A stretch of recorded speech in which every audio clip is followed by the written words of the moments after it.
Shri Venkateswara gold తాకట్టులో ఉన్న మీ బంగారాన్ని విడిపించి కొనబడును.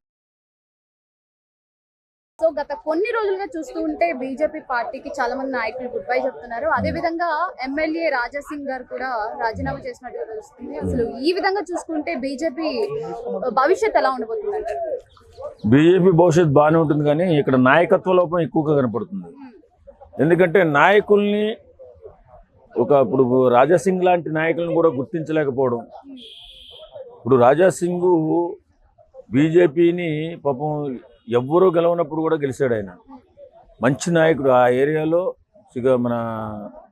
అతను గొప్ప నాయకుడు. ఎందుకంటే ఎప్పుడు కూడా గెలిపించుకుంటూ బీజేపీని నిలబెట్టుకుంటూ ఒక్క సీటు ఉన్నప్పుడు కూడా ఆయనే గెలిచాడు. కానీ అలాంటి రాజాసింగ్ని దూరం పెట్టడం అంటే ఏం లేదు. ఇక్కడ రాష్ట్ర బీజేపీ నాయకత్వం కొంచెం ఆయన చులకన చేసి మాట్లాడడం, ఆయన్ని ఇబ్బంది పెట్టడం. అంటే ఆయన ఇంకో కమెంట్ చేశారు ఏంటంటే తన్ని ఫుట్బాల్ ఆడుకున్నారు బీజేపీ నేతలందరూ అని చెప్పేసి కూడా కమెంట్ చేయడం జరిగింది. బీజేపీ అధినాయకత్వం ఎవరు ఏమనుకున్నా ఏమనుకోకపోయినా తెలంగాణలో బాగాలేదండి. అది వాస్తవం, అది జగమెరిగిన సత్యం, అందరూ చెప్పుకునే మాట.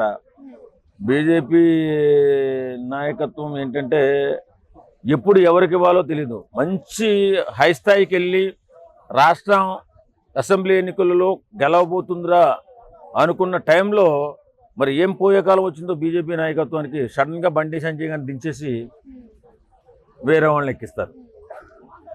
అలాగే ఎవడైనా మంచి పాస్ట్గా ఉన్నాడు, మన పార్టీలో చాలా అద్భుతంగా ముందుకెళ్తారంటే కాలు పట్టుకుని వెనక్కి లాగేసి రాజాసింగ్ లాంటి వ్యక్తుల్ని అంత అకుంఠిత దీక్షతో పనిచేసే వ్యక్తి బీజేపీలో లేడు. అసలు రాజాసింగ్ లాంటి గొప్ప నాయకుడు బీజేపీలో లేడంట. ఎందుకంటే మేము బీజేపీ పార్టీ కాదు కాబట్టి మేము చెప్పొచ్చు.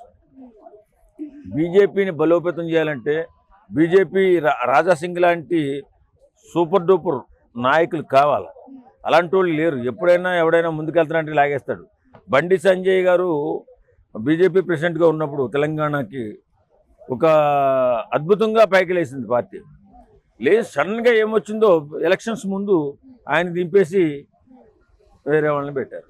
ఆ పేర్లు ఉచ్చరించకూడదు, అందుకని వేరే వాళ్ళని పెట్టారు అంటున్నాను. నిజంగా హై నాయకత్వం మాత్రం చాలా మంది కింద నాయకులను తొక్కేయాలని. అంటే ఆయన ఇంకో విషయం ఏమన్నారంటే బీజేపీ నాయకుల పరిస్థితి ఎలా ఉందంటే నిరంతరం కష్టపడే లేబర్ బతుకు అని చెప్పేసి కూడా రాజాసింగ్ గారు చెప్పారు. 100% లేబర్ బతుకే. మేము కూడా కొన్ని సందర్భాల్లో చూస్తున్నాం కాబట్టి 100% లేబర్ బతుకే.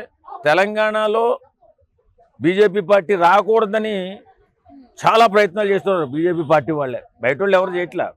ఇప్పుడు ఎవరైనా ఆపోజిట్ పార్టీని తొక్కేయాలని చూస్తారు, కానీ ఈ పార్టీని తొక్కేయాలని చూసుకునేది బీజేపీ పార్టీలో ఒకటే ఉంది. ఒక బ్రహ్మాండమైన పార్టీ బీజేపీ పార్టీ, దేశభక్తి గల పార్టీ. అలాగే మన సంస్కృతి సాంప్రదాయాలను, అలాగే మన హిందుత్వాన్ని కానీ మన సాంప్రదాయాలను కానీ మన దేశాన్ని ప్రపంచ దేశాలలో గొప్పగా నిలబెట్టిన పార్టీ ఏదైనా ఉందంటే బీజేపీ పార్టీ. కానీ మన తెలంగాణ రాష్ట్రంలో మాత్రం తొక్కాలి, హతపాతాలకి వెళ్ళిపోవాలని ఆలోచించే పార్టీ ఏదైనా ఉందంటే అది బీజేపీ పార్టీ.